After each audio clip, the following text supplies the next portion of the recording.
Continuando con las unidades básicas del sistema internacional que estábamos analizando en el teórico, en la primera parte, nos quedaría por ver Kelvin, Ampere, Candela y Mol, que también representan unidades básicas del sistema internacional. El Kelvin queda definido por un valor numérico fijo de la constante de Boltzmann.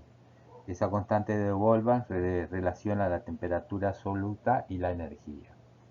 El ampere queda definido por un valor numérico fijo de la carga elemental del electrón. La candela va a estar definido por un valor numérico fijo de la eficacia luminosa de una radiación monocromática. Y el mol, que era la cantidad de sustancias, su magnitud se establece mediante la fijación de un valor numérico de la constante de Avogadro, el número de Avogadro que ustedes conocen.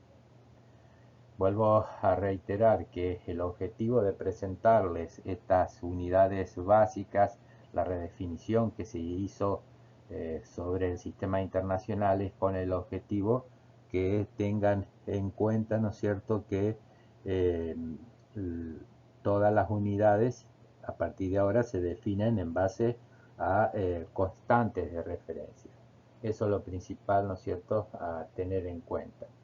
Eh, Indudablemente que los valores y las unidades que están expresadas esos valores no se van a acordar, pero por lo menos esto que les mencioné lo pueden fijar.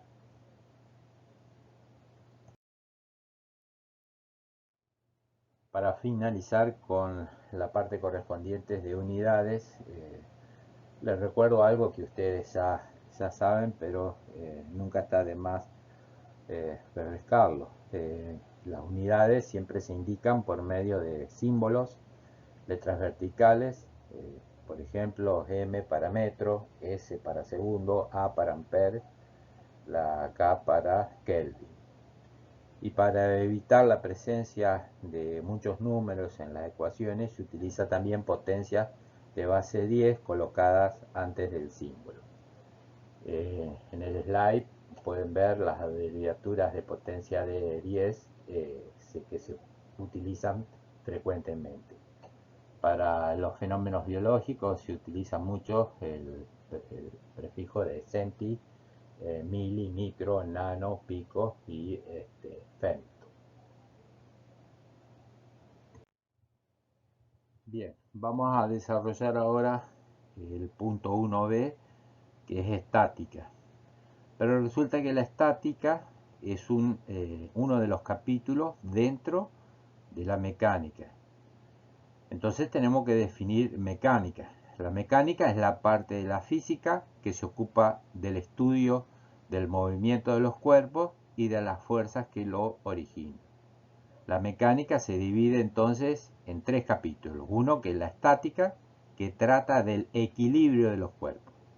La cinemática, que se ocupa del movimiento de los cuerpos sin analizar las causas que lo provocan. Y la dinámica, que estudia lo mismo, pero con las causas que lo producen. Volviendo sobre estática, podemos decir que los cuerpos pueden estar en reposo o en movimiento. Se dice que un cuerpo está en equilibrio cuando su estado de reposo o de movimiento uniforme no es modificado por fuerzas exteriores. Eso va a suponer que el estado de equilibrio de un cuerpo solo puede ser modificado por acción de una fuerza. Entonces, esto nos permite dar el concepto de fuerza que ustedes conocen.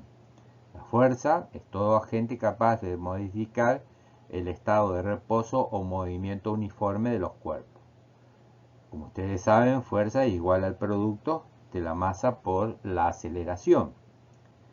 Las unidades de fuerza, que también conocen, en el sistema CGS es la edina, y el sistema internacional y el MKS adoptan el Newton. ¿Cómo sería la representación gráfica de una fuerza? Teniendo en cuenta que las fuerzas constituyen magnitudes vectoriales, las representamos por vectores, o sea, segmentos de recta, quedando definidas las cuatro características. Uno sería el punto de aplicación, la dirección, magnitud o intensidad y el sentido. ¿Qué podemos decir de la resultante? Un cuerpo puede estar sometido a la acción de una fuerza única o bien a la de varias que actúan simultáneamente con distintas intensidades.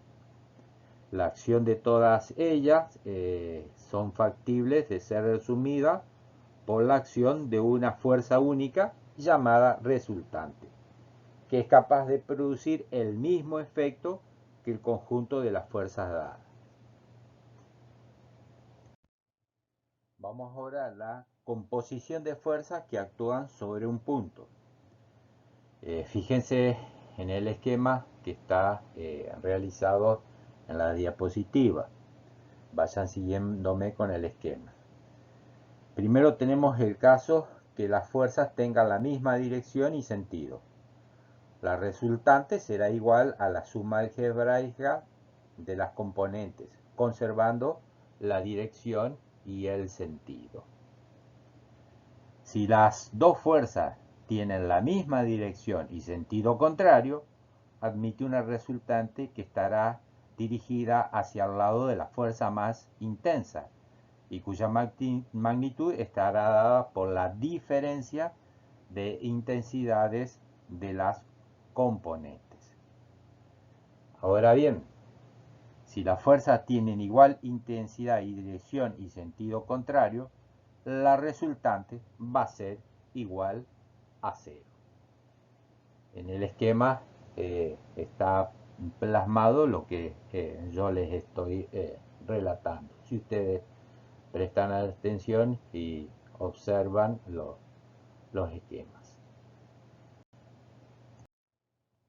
Fuerzas concurrentes de distinta dirección. Vayan siguiendo en el esquema la explicación que les voy a realizar.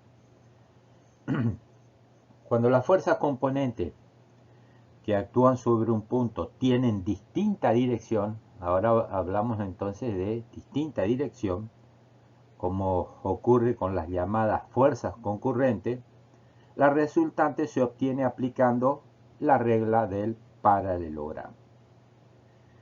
En el sistema de fuerza que ustedes ven en la diapositiva, tenemos la fuerza 1 y la fuerza 2. Se trazan las paralelas correspondientes a cada una de las fuerzas por su extremo. Las paralelas se trazan en forma de línea punteada.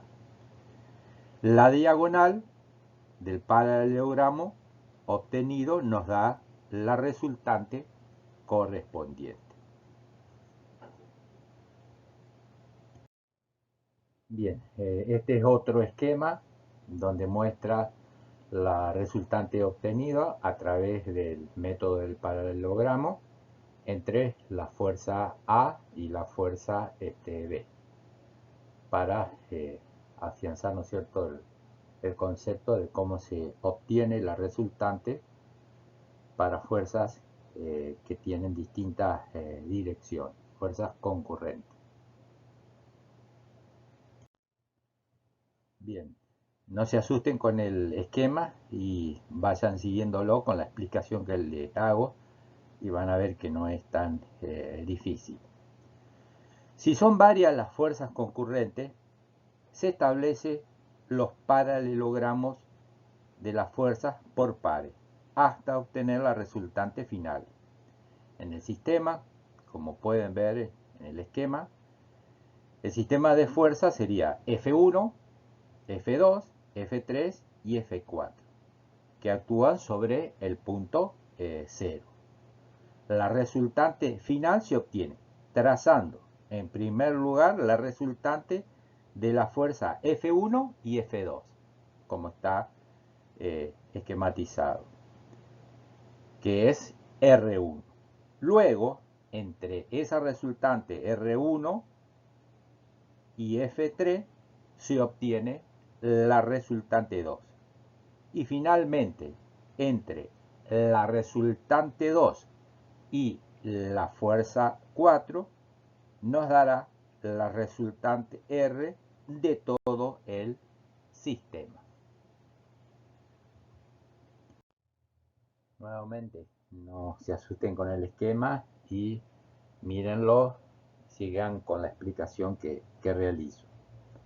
Esto sería entonces la composición de fuerzas que actúan sobre distintos puntos del cuerpo.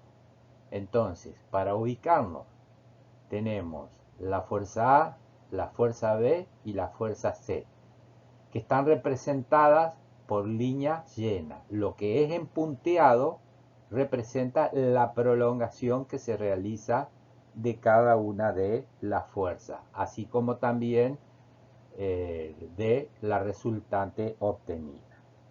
Entonces, si las fuerzas que actúan son más de 2, las resultantes se obtiene también por la regla del paralelogramo, pero trasladando previamente a cada una de ellas a donde se corten sus prolongaciones. Ahí en el esquema pueden observar A y B, se hacen las prolongaciones en línea punteada y se encuentra un punto de intersección. Y se obtiene la resultante entre A y B. Luego hacemos lo mismo con C, línea punteada hasta encontrar una intersección con la resultante 1.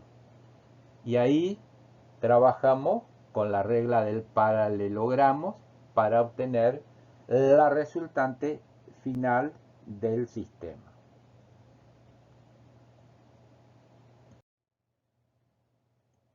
Vamos ahora con fuerzas paralelas de igual sentido. Esas fuerzas paralelas del mismo sentido actúan en dos puntos distintos de una misma línea. Y esas dos fuerzas son paralelas.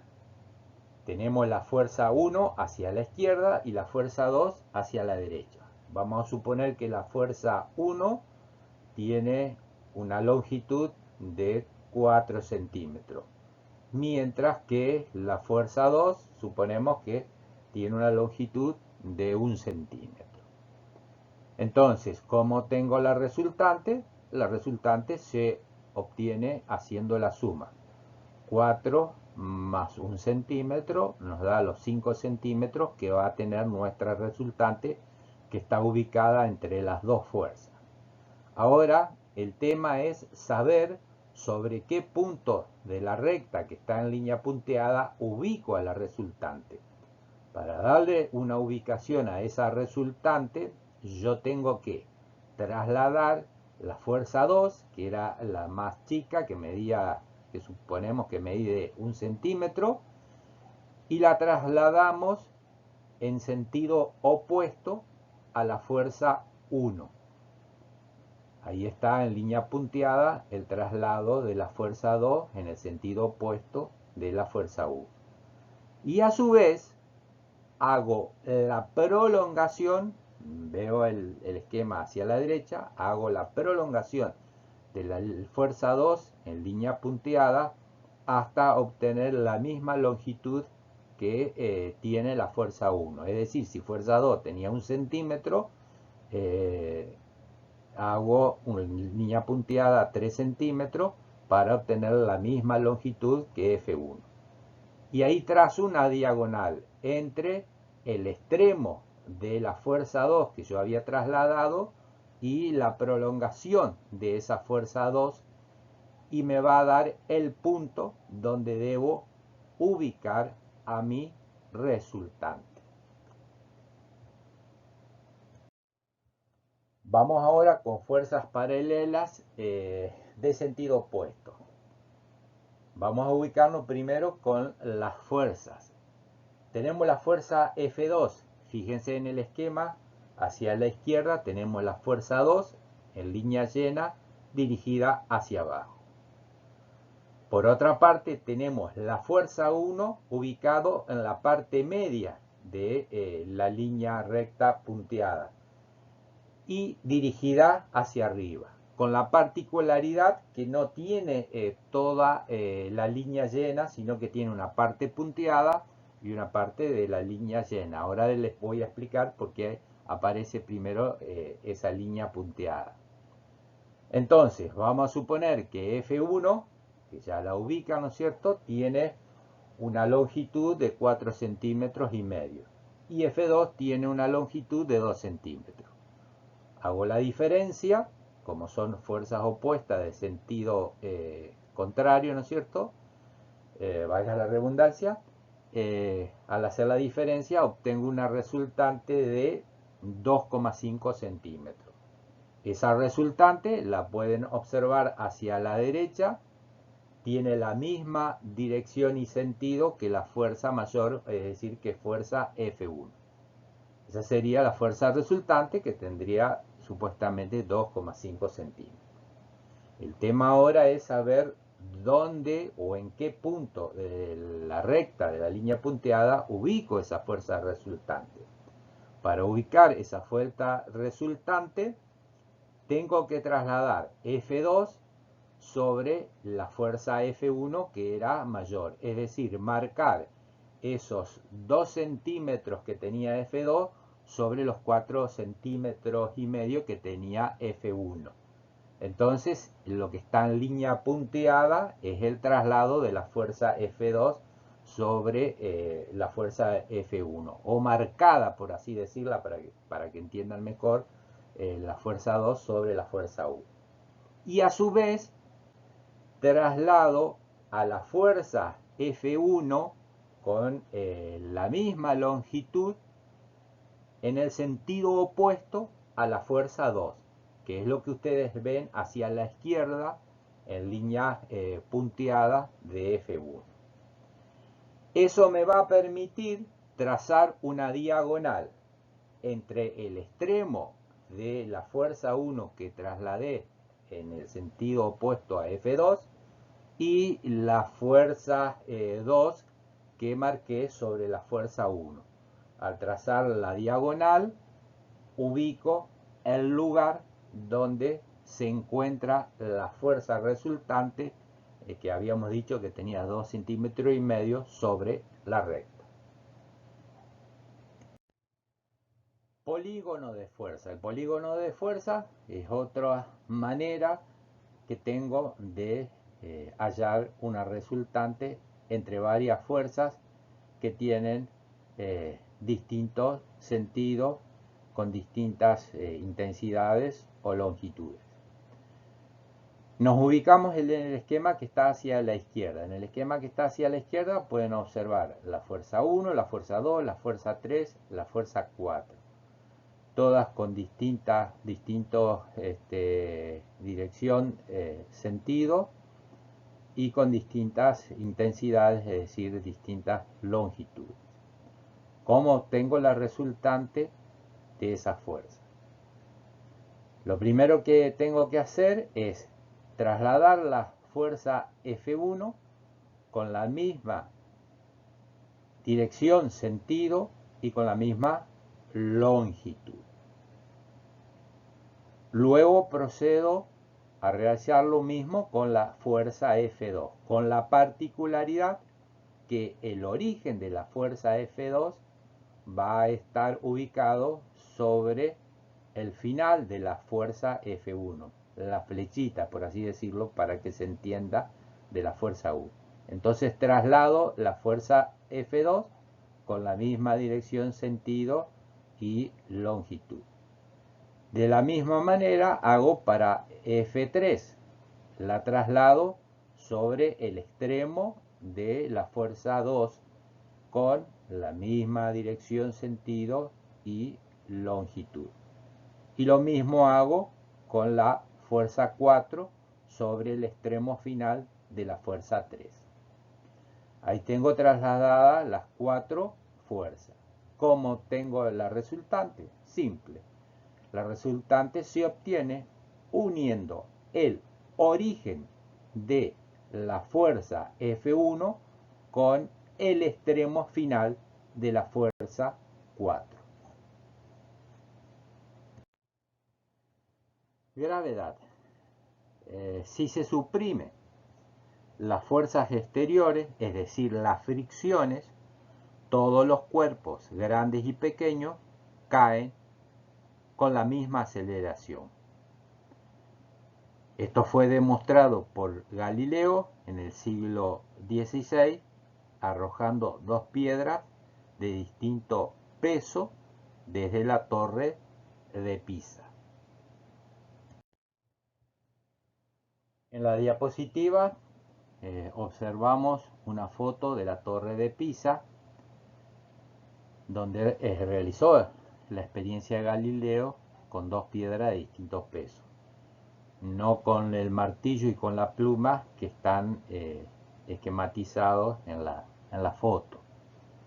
Ahora bien, ¿por qué el martillo y la pluma? Para explicar lo siguiente: si se observa la caída de una pluma y un martillo en el aire, se verá un descenso más lento de la pluma. Pero si la experiencia se repite en el vacío, los dos cuerpos caen simultáneamente. El hecho se debe a que fue eliminada la fricción del aire.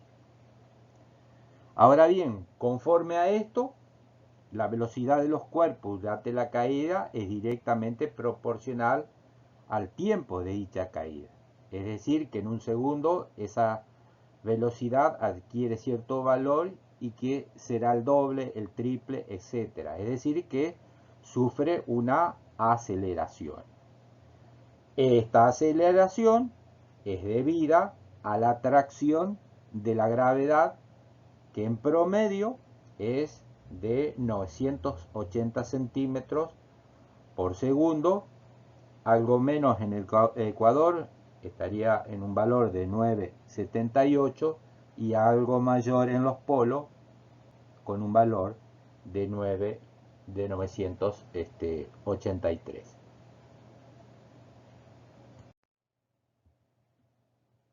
Vamos ahora con la ubicación del centro de gravedad en las especies domésticas. Pero primero vamos a dar un concepto de centro de gravedad. Al centro de gravedad lo podemos definir como el punto de equilibrio del cuerpo o estructura, y está relacionado directamente con la estabilidad de las estructuras.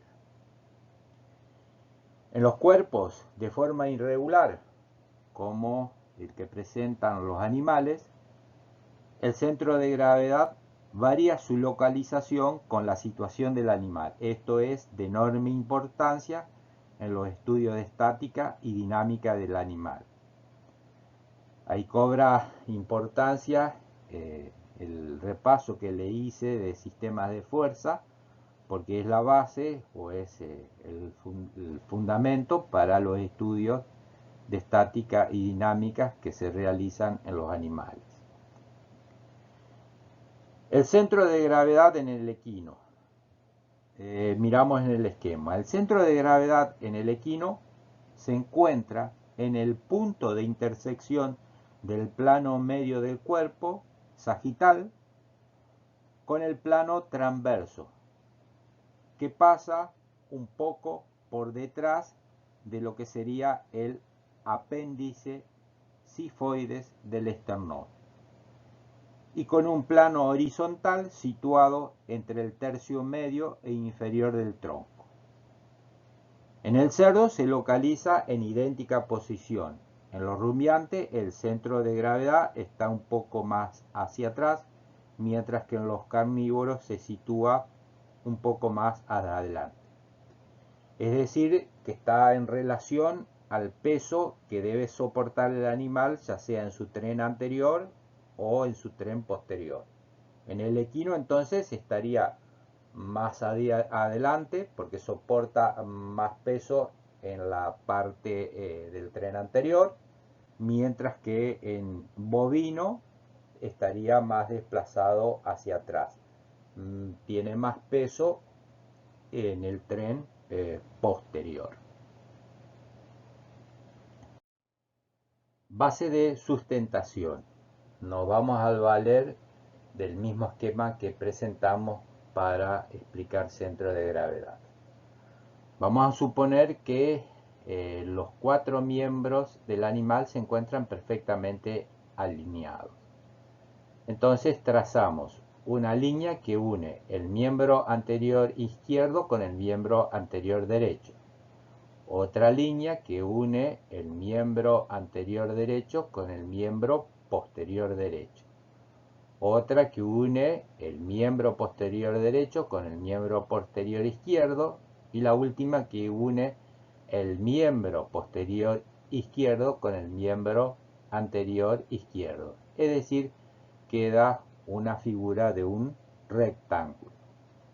Entonces, habiendo hecho esta explicación, decimos que la base de sustentación es el área o superficie que queda encerrada por la recta que une los puntos de apoyo de los 4 miembros sobre el suelo. Si la línea de gravedad, o sea, la perpendicular trazada desde el centro de gravedad que ya vimos hasta el suelo, cae dentro de dicha área, el cuerpo del animal está en posición de equilibrio. Esto ocurre normalmente cuando el animal está en la estación, de pie y parado. Para moverse, el animal deberá desplazar su centro de gravedad por fuera de lo que sería esa área o base de sustentación.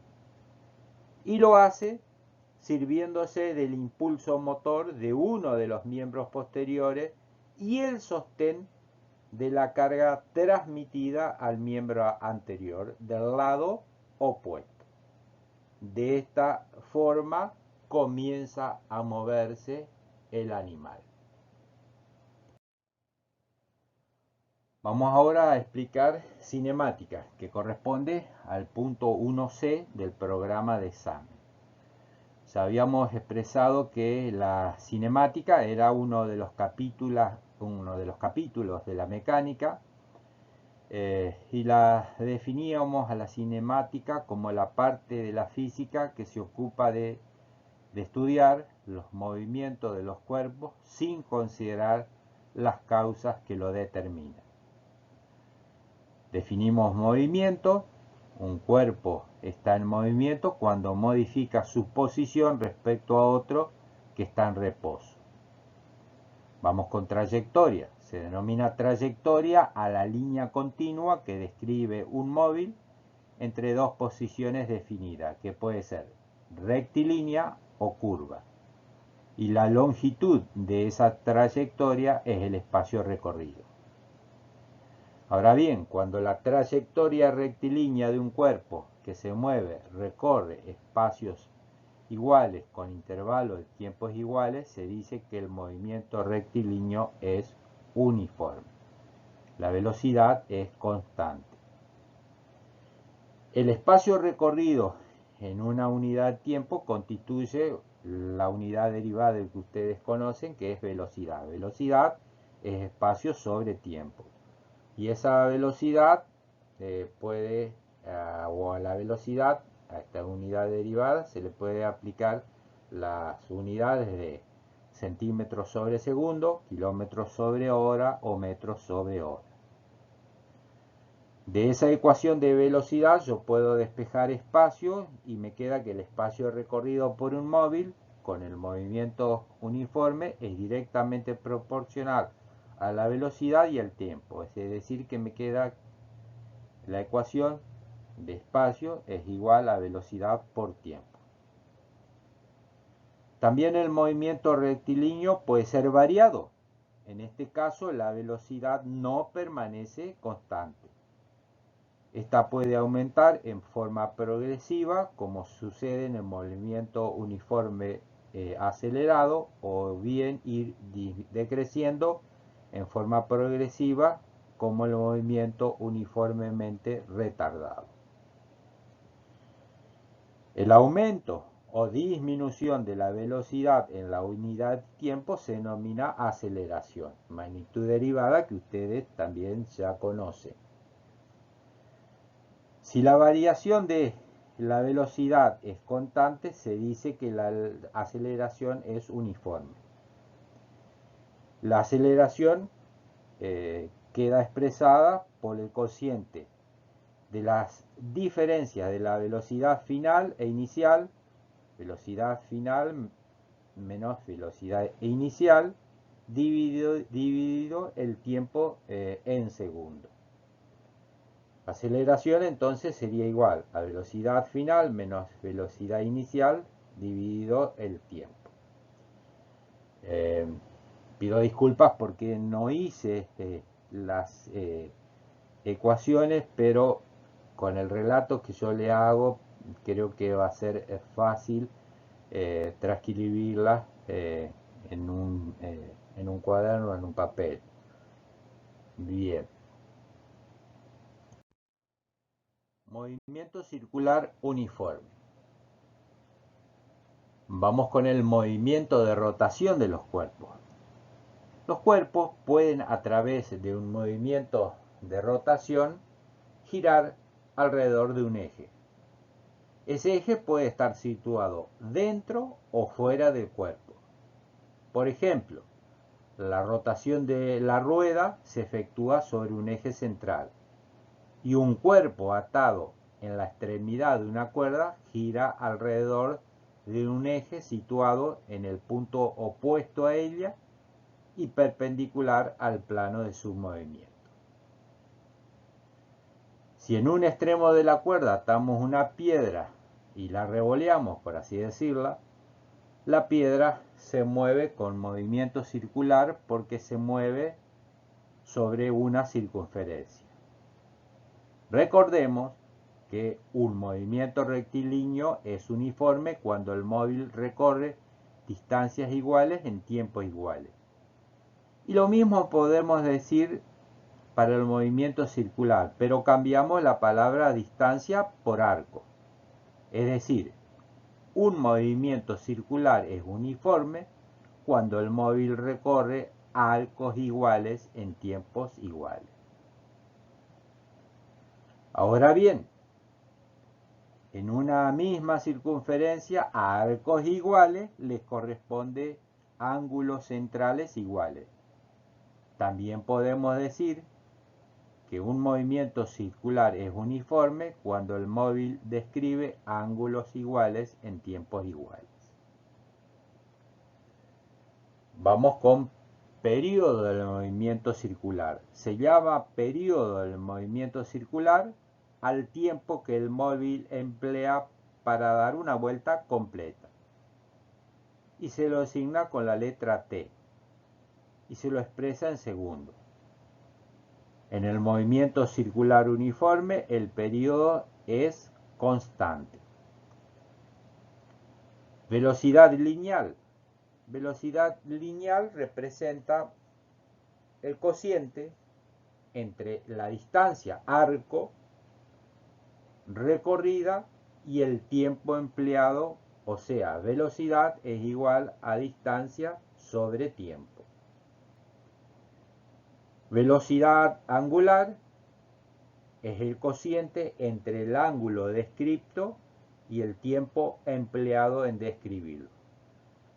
Para diferenciar con velocidad lineal se lo representa con la letra griega omega. Omega es igual al cociente entre el ángulo descripto, que se lo simboliza con la letra A, poniendo el símbolo de ángulo sobre la letra, dividido T, que representa el tiempo.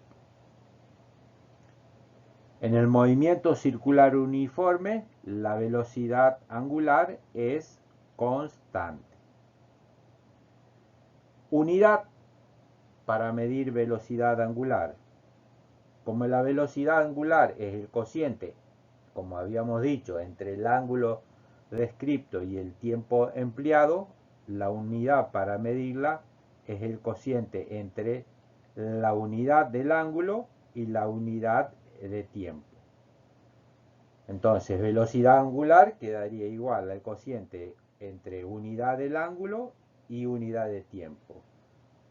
La unidad del ángulo estaría dada en grado y la unidad de tiempo estaría dado en segundo.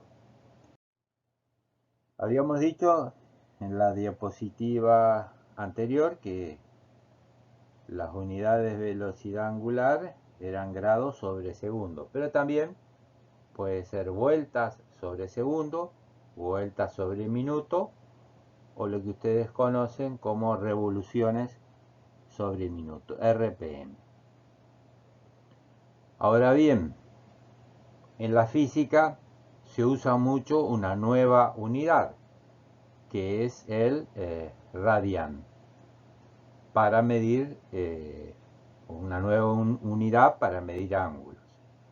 ¿Cómo se define el radian? El radian es el ángulo central correspondiente a un arco cuya longitud es igual al radio. ¿Cómo se obtiene la medida del radian? Se obtiene a través del cociente entre la longitud, representado a través de la letra D, del arco, y la longitud del radio, representado a través de la letra R. Entonces radian sería D sobre R.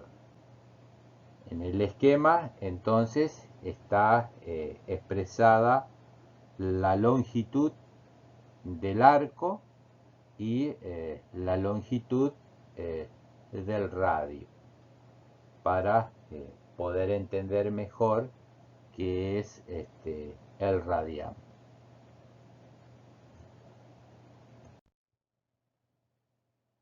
Es interesante conocer la equivalencia entre radianes y grados sexagesimales. Sabemos que la longitud de la circunferencia es igual a 2pi radianes. Significa que una revolución completa equivale a 2 radianes. Y 2 radianes es igual a 360 grados. Pero como pi tiene este valor que ustedes habrán escuchado mencionar, 3,1416, 2pi sería el doble, 6,2832. Entonces, para calcular el radian, el valor del radian, divido 360 grados dividido el valor de 2pi, 6,2832. Al dividir me da un valor de 57 grados 18 minutos, que es el valor de un radian.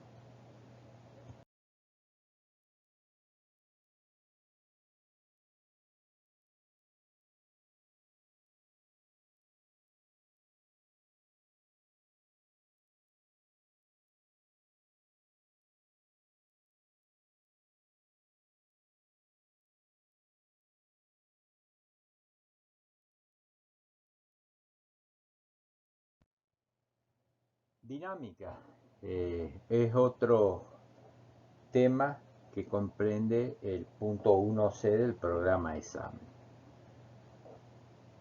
Habíamos visto que la dinámica era también un capítulo de la mecánica, entonces habíamos definido a la dinámica como la parte de la mecánica que estudia los efectos que producen las fuerzas sobre el movimiento. Y su estudio se basa en 3 leyes fundamentales conocidas como leyes de Newton. Primera ley de Newton, segunda ley de Newton y tercera ley de Newton. Vamos a ir viéndolas en las diapositivas siguientes. Primera ley de Newton. Vamos a valernos del esquema que ustedes están observando en la diapositiva. La primera ley de Newton o principio de la inercia establece que todo cuerpo sobre el que no actúa ninguna fuerza exterior conserva su estado de reposo o de movimiento rectilíneo uniforme. O sea, que un cuerpo no puede por sí solo modificar su estado de equilibrio, sin la acción de una fuerza capaz de vencer su inercia. ¿Qué ocurre con esta primera ley? La validez de esta ley es difícil de demostrar en la Tierra, porque ningún cuerpo está totalmente exento de fuerzas exteriores.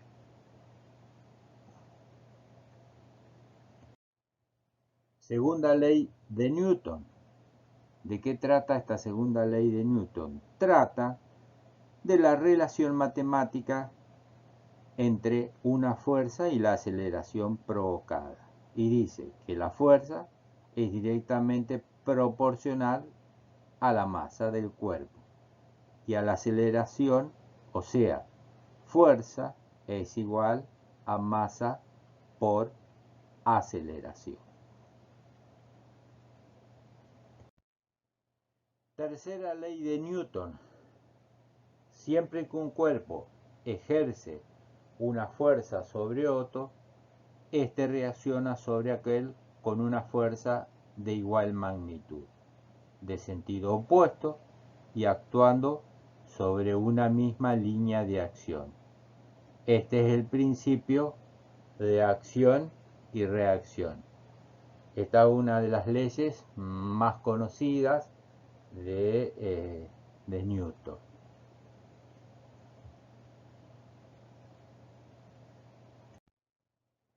Fuerza centrípeta y centrífuga.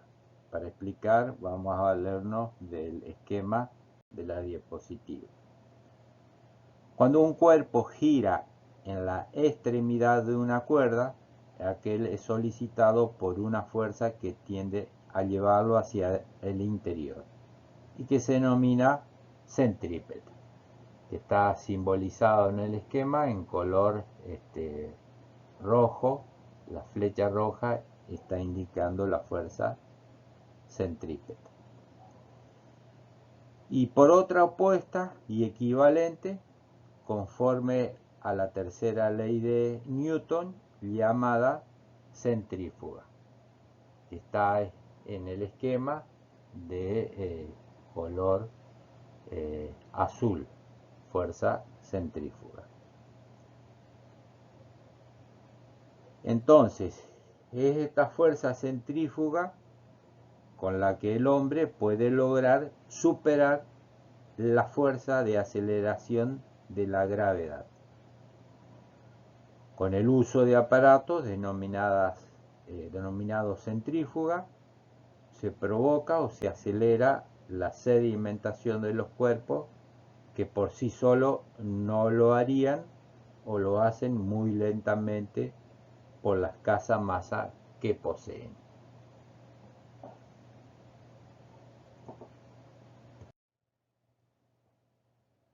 Centrifugación. Cada vez son más utilizadas en biología técnicas analíticas de separación de estructuras intracelulares fundadas en el proceso de centrifugación diferencial. Determinadas estructuras celulares, como los glóbulos rojos y blancos, pueden sedimentar espontáneamente por acción de la fuerza gravitatoria. En cambio, otras estructuras subcelulares requieren para acelerar este proceso que la fuerza gravitatoria sea multiplicada considerablemente, lo cual se consigue a través de aparatos conocidos con el nombre de centrífuga. En el slide presentamos una centrífuga clásica que se utiliza en el laboratorio. Las hay comunes, que también pueden llegar a ser refrigeradas y que giran a no más de 5.000 revoluciones por minuto.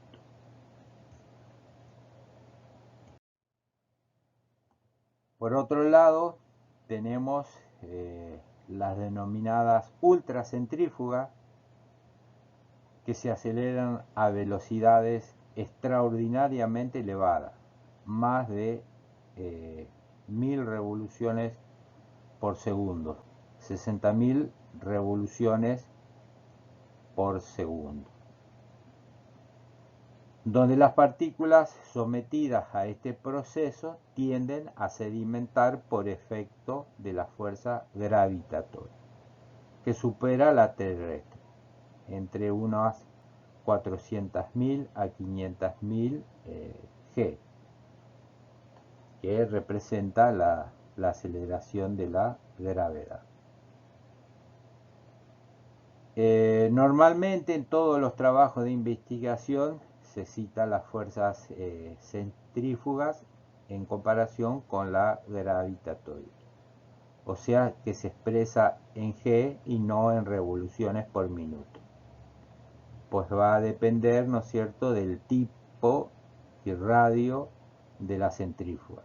Por ejemplo, se dice que los núcleos celulares sedimentan a 800 G, como está plasmado en el slide.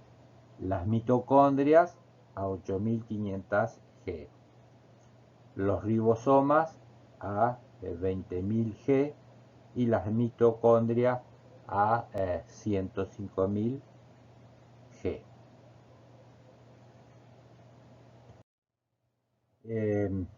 Otro aspecto importante de la ultracentrifugación analítica es que permite determinar masas moleculares de la sustancia, por ejemplo de proteínas, midiendo su velocidad de cimentación por el efecto de una fuerza centrífuga determinada. Este valor de cimentación, trabajando en condiciones normalizadas, es una constante para cada partícula proteica.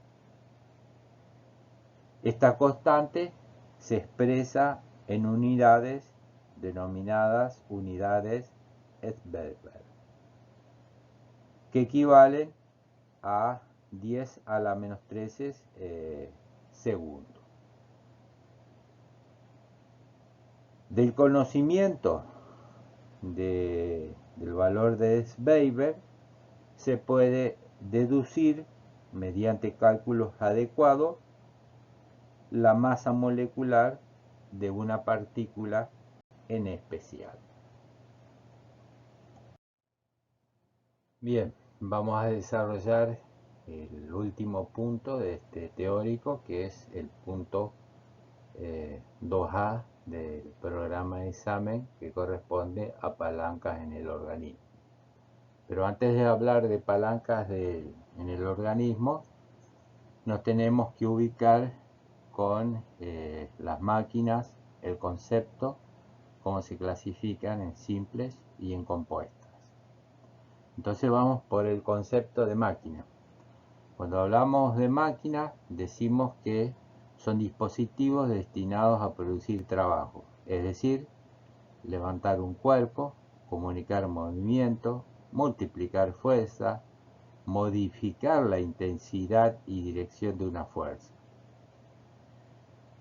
Las máquinas simples son aquellas que no pueden descomponerse en partes, y compuestas las que están formadas por varias simples. Entonces, la clasificación de las máquinas puede ser comunes o simples, donde tenemos la palanca y el plano inclinado. Y las compuestas, tenemos la polea fija, polea móvil o aparejo, tornos y engranaje. Es importante destacar que el funcionamiento de toda máquina está regido por el principio de conservación del trabajo mecánico, que establece que todo trabajo se realiza a expensas de otro trabajo equivalente. Este principio queda expresado en la llamada regla de oro de la mecánica, según la cual lo que se gana en fuerza se pierde en espacio y viceversa.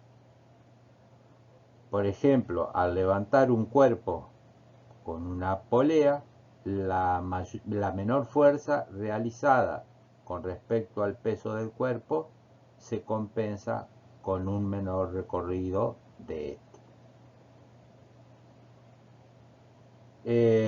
En toda máquina se consideran dos fuerzas: una resistencia, que se simboliza con la letra Q, que es la que hay que vencer, y la otra la potencia o fuerza motriz, simbolizada con la letra P, que es la que se emplea para vencer la resistencia.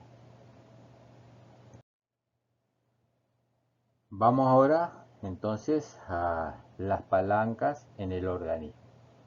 Pero antes de entrar en lo que es las palancas en el organismo, es necesario definir palanca. La palanca es una máquina simple que consta de una barra rígida que puede girar alrededor de un punto fijo, denominado punto de apoyo, y dos fuerzas que se oponen, que son la resistencia y la potencia. De acuerdo a la posición de la resistencia y la potencia con respecto al punto de apoyo, teníamos tres clases o tres tipos de palanca: de primero, de segundo y de tercer género. Esto lo habrán visto en la secundaria. En la palanca de primer género, el punto de apoyo se encuentra ubicado entre la potencia y la resistencia. Los ejemplos clásicos que se daban eran la tijera, la tenaza, la balanza y el sube y baja. En la palanca de segundo género, la resistencia se encuentra ubicada en el medio, es decir, entre el punto de apoyo y la potencia. Los ejemplos clásicos eran la carretilla y el remo. Les voy diciendo los ejemplos porque en una de esas se van acordando de esta palanca que habrán visto en física del secundario. En la palanca de tercer género, la potencia se encuentra ubicada entre el punto de apoyo y la resistencia. La pala de punta, la caña de pescar representaban ejemplos típicos de palancas de tercer género. Vamos al organismo. Las palancas en el organismo, que a nosotros es lo que nos interesa. En el organismo, las fuerzas activas, la potencia, son los músculos que mueven los huesos, brazos rígidos de la palanca, alrededor de las articulaciones que representan el punto de apoyo, para mover una parte del cuerpo cuyo peso es la resistencia a vencer. Entonces, si vamos a los ejemplos de palanca en el organismo, tenemos primer género. Para el primer género nos ubicamos en la primera figura a la izquierda de la diapositiva. Articulación de la cabeza con el cuerpo. El músculo trapecio representa la potencia. Al contraerse, provoca el movimiento de la cabeza, que representa la resistencia. Y el punto de apoyo se encuentra en la articulación occipito-atloide. Ese sería un ejemplo típico de palanca de primer género.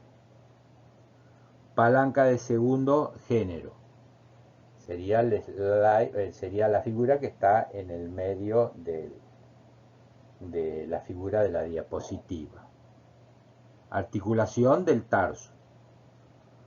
Los músculos gemelo y sóleo, por anatomía ustedes lo conocen, representa la potencia. El peso del cuerpo representa la resistencia. Y el punto de apoyo se realiza al apoyar la punta del pie en el suelo. Eso sería la palanca de segundo género. De tercer género sería el tercer esquema ubicado hacia la derecha, que es nada más ni nada menos que la articulación del codo y el antebrazo, que levanta una pesa. Los músculos del bíceps del antebrazo representan la potencia. Levantar el antebrazo con una pesa, la resistencia. El punto de apoyo está en la articulación del codo. Estos serían entonces los ejemplos de palanca en el organismo. Bueno, con esto finalizamos este primer teórico general, y lo van a encontrar subido, ¿no es cierto?, en dos partes: teóricos, primera parte, y teóricos, segunda parte.